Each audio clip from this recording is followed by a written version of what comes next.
The Hawks have consistently struggled to captivate the Atlanta sports fan base. Despite arguably the best fan experience in the league, the Hawks ranked among the NBA's bottom 10 in home attendance percentage for 9 consecutive years, from 2011 to 2019.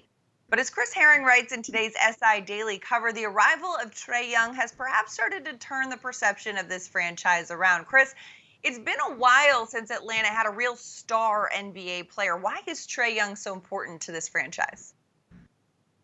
I think it's exactly what you just said, that, we think about Atlanta and you think about so many just kind of iconic athletes. You think about Henry Aaron.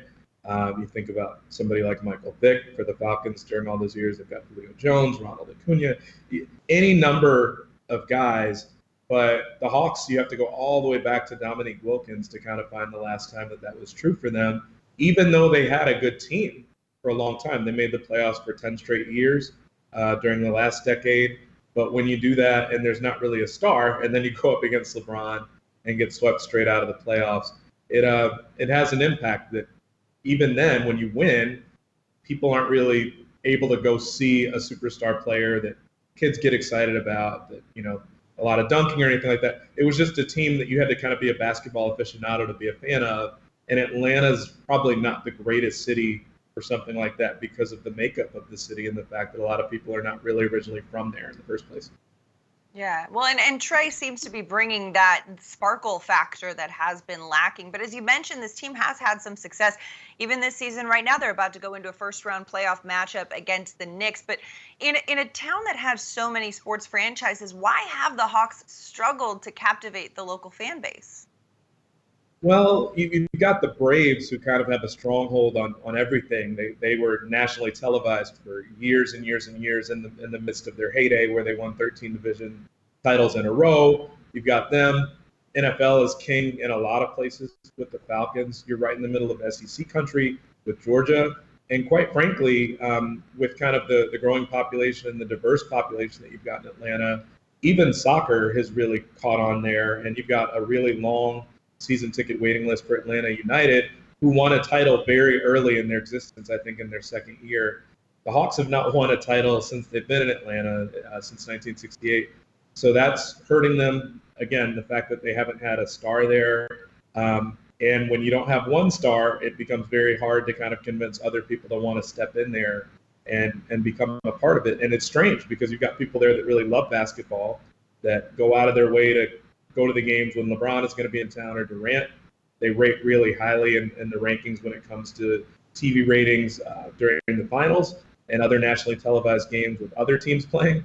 But it's been an uphill battle for the Hawks, I think, because they haven't had that superstar. Joe Johnson was not the most appealing sort of star. It wasn't someone that had this electric Watt smile or anything like that. It was just a very solid kind of day in, day out sort of team. And that's great, but it doesn't necessarily draw people out of the woodworks to come watch the team. Well, and as somebody who has been to a handful of games in Atlanta, this is kind of surprising to me because the game experience there is second to none, really. I mean, there are so many elements that make it such a fun environment. You highlight a few of them in your story, from the DJ to the barber. Can you expand on that a little bit? They've got a top golf facility on the inside of their arena now. I mean, the team CEO, Steve Koonin, was telling me about this world-class chef that they have, who, they kind of stole away from this high-profile restaurant. He was thrilled to take it because he's like, I only have to work for the 41 nights a year as far as the games and stuff like that. So they have all these things that they're just kind of brimming with. But, it becomes difficult to kind of draw people out if it's just an experience as opposed to, watching a team that you really feel that you're a diehard for. And because a lot of people are not from Atlanta, it's a great place for business. It's a relatively cheap place to buy a home. A lot of people move there and they're not from there, so they don't have the lifelong ties. And they haven't really had a great team this year. They've had a good one, a decent one, and they haven't had that star factor. And Atlanta, for whatever reason, maybe because it's such a transient place, it's normally a city that's kind of really gone along with those stars in the other sports, and Atlanta just hasn't had one. You have to go back 28 years to find the last time that they've had a top 10 MVP candidate, someone that finished in the top 10 in MVP voting, all the way back to almost the middle of Dominique Wilkins' career, which is just crazy, mind-boggling to think about.